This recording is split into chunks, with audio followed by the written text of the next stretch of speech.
নমস্কার বন্ধু, কেমন আছেন সবাই? আজ 21শে মার্চ, বিশ্ব কবিতা দিবসের সমস্ত কবিতাপ্রেমী মানুষের জন্য শুভেচ্ছা।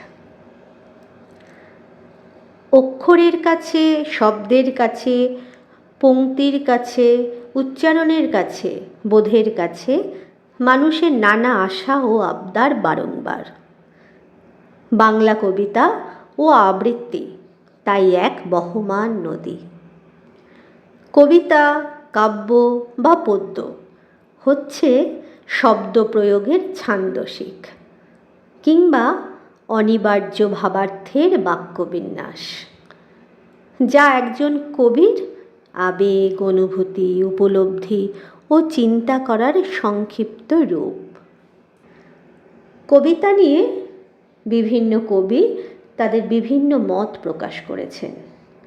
তাদের মধ্যে কিছু মহত্বপূর্ণ উদাহরণ হল কবি ওয়ার্ডসওয়ার্থ।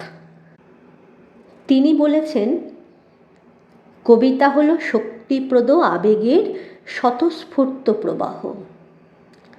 আবার লিওনার্দো দা ভিঞ্চির ভাষায়, কবিতা এমন চিত্রকার্য যা দেখার চেয়ে অনুভূত হয় বেশি।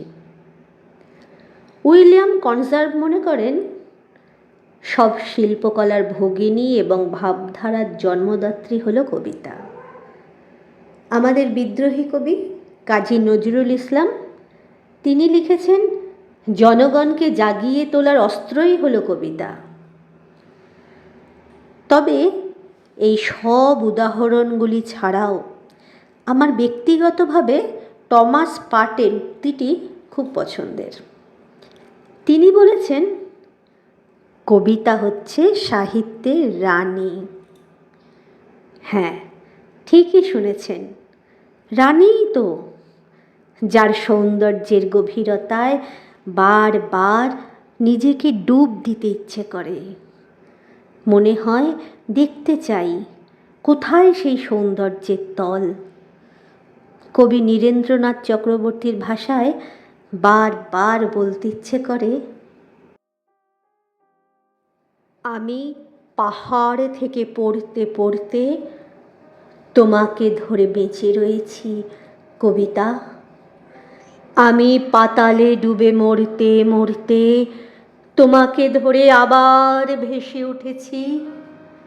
আমি রাজ্য জয় করে এসেও তোমার কাছে নত হয়েছি কবিতা।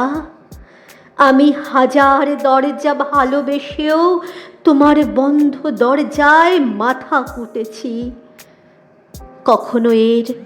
কখনো ওর দখলে গিয়েও ফিরি তোমারই টানে কবিতা। আমাকে নাকি ভীষণ জানে সকলে, তোমার থেকে বেশি কে জানে কবিতা। আমি ভিড়ের মধ্যে ঘুরে বেড়াই, গোপন রাখি সকল শোক কবিতা।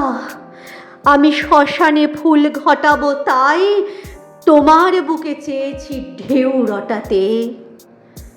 আমি সকল সুখ মিথ্যে মানি, তোমার সুখ পূর্ণ হোক কবিতা। আমি নিজের চোখ উপড়ে আনি, তোমাকে দি তোমার চোখ ফোটাতে। তুমি তৃপ্ত হও, পূর্ণ হও, জালো ভুলোক, জালো দুলোক কবিতা। তুমি তৃপ্ত হও, পূর্ণ হও, জালো ভুলোক, জালো দুলোক কবিতা। ধন্যবাদ।